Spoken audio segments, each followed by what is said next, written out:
Voici la troisième vidéo concernant ce chapitre 10 sur les défaillances du marché. Troisième partie, troisième défaillance du marché, l'information et plus exactement les asymétries d'information. En réalité, sur le marché, les agents disposent rarement des mêmes informations que les autres agents économiques. Très souvent, un agent économique dispose même d'informations que l'autre n'a pas. Le marché est alors défaillant. Par exemple, sur le marché des véhicules d'occasion, seuls les vendeurs connaissent la qualité véritable de leurs véhicules. Pour les acheteurs, les bons et les mauvais véhicules sont difficiles à distinguer avant l'achat. Cette asymétrie d'information les pousse à demander un prix moyen plus bas que les prix proposés, ce qui provoque une sélection adverse. Le retrait des bonnes voitures par les vendeurs, seules les mauvaises voitures finissent par être proposées et la méfiance des acheteurs s'accroît, jusqu'à ce que toute transaction sur le marché disparaisse. Pour éviter cette défaillance du marché, l'État peut contrôler l'information mise à disposition des consommateurs ou obliger les producteurs à révéler l'information. C'est notamment le rôle des labels, des certifications, le contrôle technique des véhicules d'occasion en est un parfait exemple. Donc, récapitulons.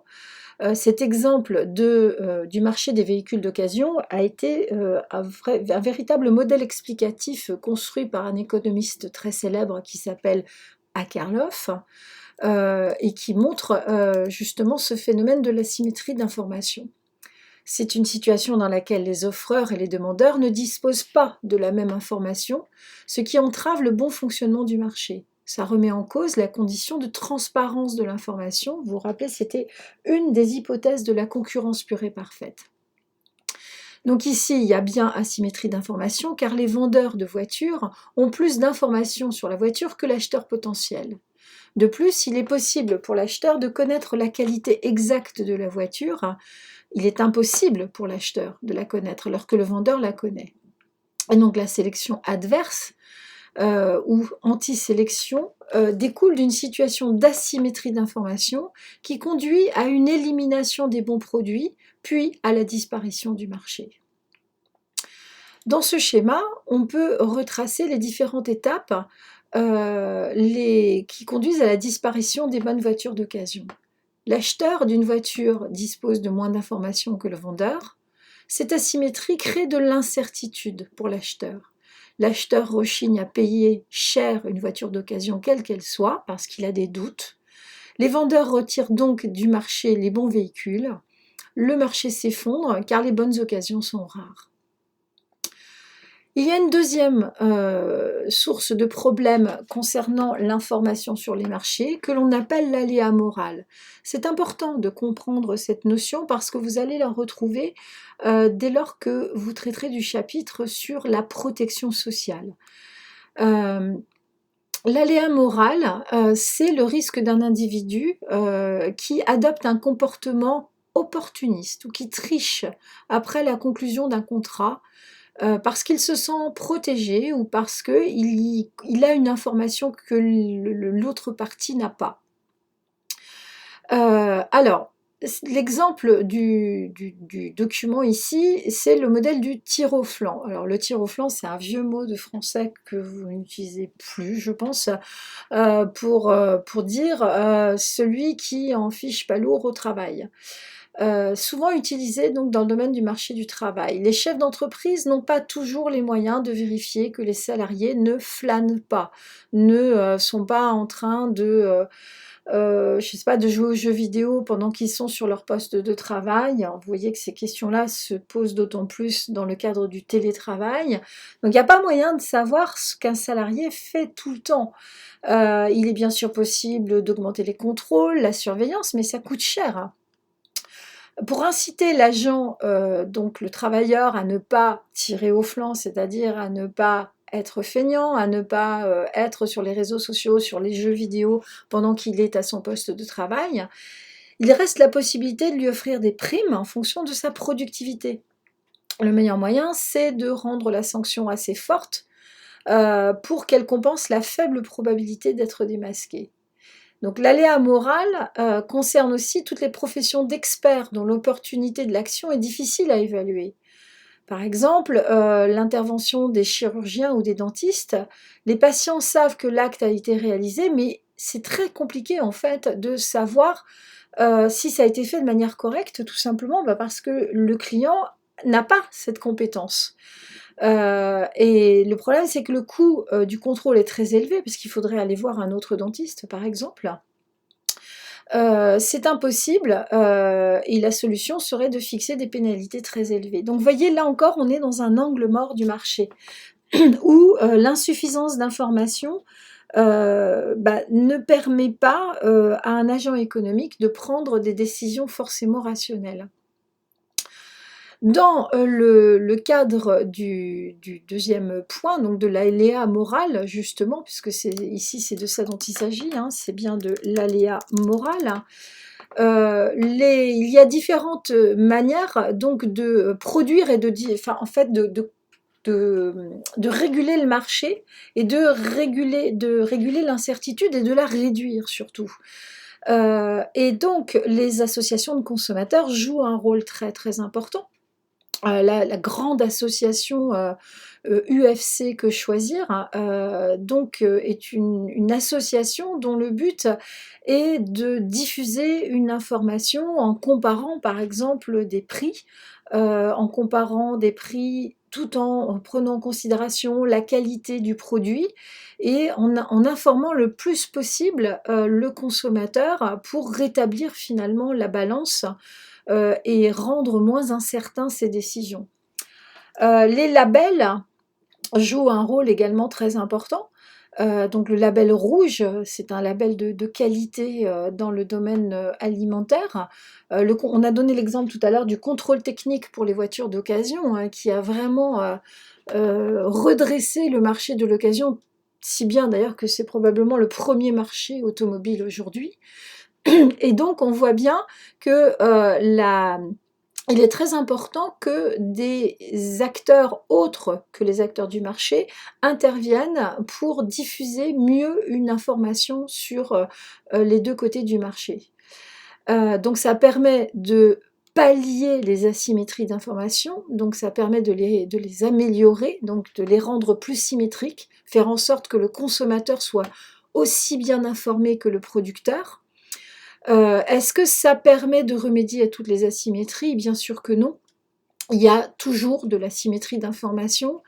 Par exemple, effectivement, les restaurateurs qui font des logos, mais aussi des labels de meilleure crêperie.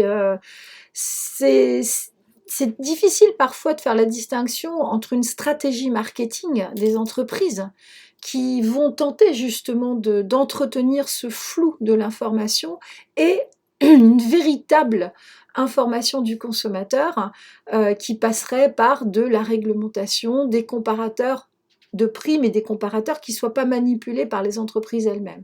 Il y a beaucoup de comparateurs, par exemple, sur Internet, qui ne sont pas forcément des modèles de probité, des modèles d'honnêteté. Je pense notamment à tout ce qui concerne la collecte des avis, qui sont très consultés par les internautes, dont on a montré que plus de la moitié étaient des faux commentaires organisés par les entreprises elles-mêmes. Alors, dans le domaine particulier de l'assurance, l'aléa moral est quelque chose de fondamental. C'est pour ça que je faisais le lien avec le chapitre 11 sur la protection sociale, puisque l'aléa moral se situe quand le risque qu'on cherche à assurer est aggravé du fait du comportement des personnes qui se savent couvertes. Alors, ça veut dire quoi? Ça veut dire qu'une fois, imaginons, vous avez une couverture d'assurance maladie et donc à partir de là, comme vous savez que vous serez remboursé pour vos dépenses médicales, eh bien vous ne faites plus très attention à votre santé. Ou alors, vous avez une assurance automobile et comme vous savez qu'en cas d'accident, vous serez couvert, eh bien vous adoptez une conduite à risque en réalité. voilà ce que c'est que l'aléa moral dans le domaine particulier de la santé. Donc il y a l'exemple, par exemple, d'un agriculteur qui est indemnisé en cas de mauvaise récolte. Et ben, se sachant couvert, il ne fera peut-être pas autant attention aux conditions de sa récolte. Donc il n'anticipera pas forcément la situation d'une mauvaise récolte, et donc ça va amener une perturbation sur le marché. Donc c'est ça qui explique le fait qu'on parle de bonus-malus dans le cas des assurances automobiles. C'est une façon de rétablir le problème de l'aléa chez les assureurs, c'est-à-dire, ok, vous avez des accidents, oui, on vous rembourse, mais attention, il y aura un malus, c'est-à-dire que vous allez plus tard payer plus cher votre assurance. Une façon de vous faire comprendre que vous avez intérêt de faire attention parce que ça va vous coûter de plus en plus cher. D'accord ? Donc voilà, on en a terminé avec ce chapitre sur les 3 défaillances du marché. Donc en terminant par les asymétries d'information qui remettent en cause l'hypothèse de la transparence de l'information sur le marché. La sélection adverse est une situation d'asymétrie d'information qui élimine les produits de meilleure qualité sur un marché, puisque donc dans le cas de l'exemple d'Akerlof, les acheteurs ont toujours un doute sur la qualité des produits vendus sur un marché de l'occasion, même si les voitures sont en bon état, et donc ils veulent toujours payer moins cher que la qualité réelle des produits, et donc les offreurs n'ont aucun intérêt à présenter des voitures de qualité sur le marché de l'occasion, et donc le marché est totalement inefficace. Dans certains cas, les agents économiques n'ont pas assez d'informations. Donc on parle là, ici, encore d'asymétrie d'information. C'est le cas où les vendeurs dissimulent en réalité une partie des informations sur les produits qu'ils vendent. Et là, donc c'est négatif pour les consommateurs. Seuls des acteurs extérieurs au marché, comme les associations de consommateurs ou le gouvernement, peuvent intervenir pour donner des informations plus fiables. Je pense qu'il y avait un exemple aussi là sur les codes liés à la santé qu'on doit mettre maintenant, enfin qu'on doit mettre, que les entreprises agroalimentaires doivent, si possible, mettre sur leurs produits. Vous savez, c'est le code rouge, le code vert, le code orange. Mais vous voyez, c'est un enjeu très très fort parce qu'en fait, le gouvernement voulait que ce soit complètement obligatoire, et en réalité, ce n'est pas obligatoire, on suggère aux entreprises de le faire. Preuve que les entreprises ne sont pas toujours pressées de réguler ce problème de l'asymétrie d'information. Voilà, nous en avons donc terminé avec le chapitre 10 sur les défaillances du marché. Donc, externalité, premièrement. Deuxièmement, la problématique des biens collectifs et des biens communs. Troisièmement, le problème des asymétries d'information et de l'aléa moral. Au revoir.